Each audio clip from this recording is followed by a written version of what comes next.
Kitama, cucu dari Kak Seto, kini tengah menjadi perhatian banyak orang berkat bakat luar biasa yang dimilikinya dalam dunia wayang. Meski usianya masih terbilang sangat muda, yaitu 10 tahun, Kitama sudah dijuluki sebagai dalang cilik berkat kepiawaiannya dalam memainkan wayang.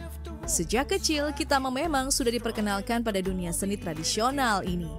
Dengan Kak Seto sebagai sosok yang selalu mendongengkan berbagai kisah menarik kepadanya, Kak Seto yang juga seorang tokoh penting dalam dunia pendidikan dan seni, seringkali membagikan cerita-cerita wayang kepada Kitama. Dan dari sanalah Kitama mulai mengenal karakter-karakter legendaris dalam budaya wayang, termasuk sosok Gatot Kaca yang sangat populer.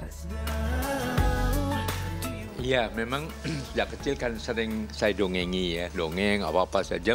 Memang ada dongeng-dongeng dari barat juga, dari Jepang. Tapi kemudian juga saya perkenalkan bahwa kita juga punya tokoh-tokoh yang hebat. Jadi bukan hanya Superman, Spiderman dan sebagainya, tapi ada yang namanya Raden Gatot Kaca.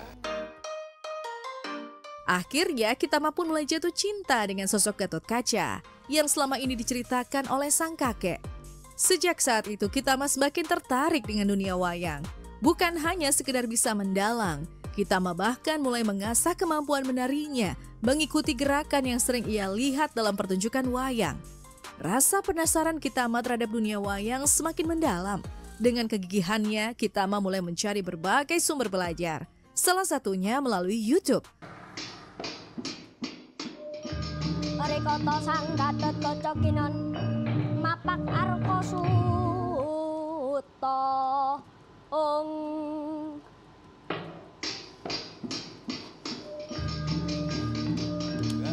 Wah, akhirnya karena senang terus, akhirnya panggil guru.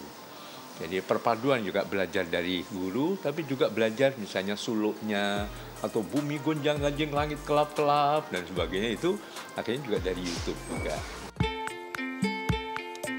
Awalnya belajar wayang melalui YouTube dirasa sulit bagi Kitama. Berbagai teknik dan gerakan asing baginya. Namun dengan ketekunan, ia akhirnya mahir. Kitama mengungkapkan bahwa tujuannya tidak hanya untuk mendalang, tetapi juga untuk melestarikan budaya wayang.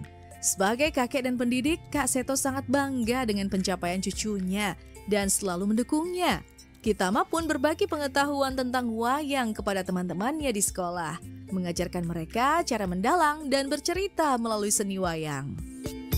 Iya, tentu ada rasa senang, bangga, bahagia, karena saya juga menyadari bahwa isi pendidikan kita bukan hanya iptek. Nomor satu adalah etika, kemudian estetika, juga keindahan, baru iptek. Nah, keempat adalah nasionalisme. Jadi anak juga harus bangga pada sebagai bangsa Indonesia, anak Indonesia, dan juga bangga pada budayanya. Apakah lagu-lagunya, apakah tariannya, apakah tali wayangnya, musiknya, dan sebagainya. Kitama yang kini semakin mengasah kemampuannya bahkan memiliki cita-cita untuk menjadi seorang dalang profesional.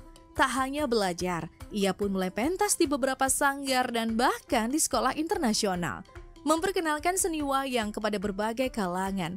Menariknya, Kitama juga sudah bisa membuat wayang sendiri. Dengan dedikasi dan semangatnya, Kitama bertekad untuk terus melestarikan budaya wayang dan membawa seni tradisional ini ke tingkat yang lebih tinggi.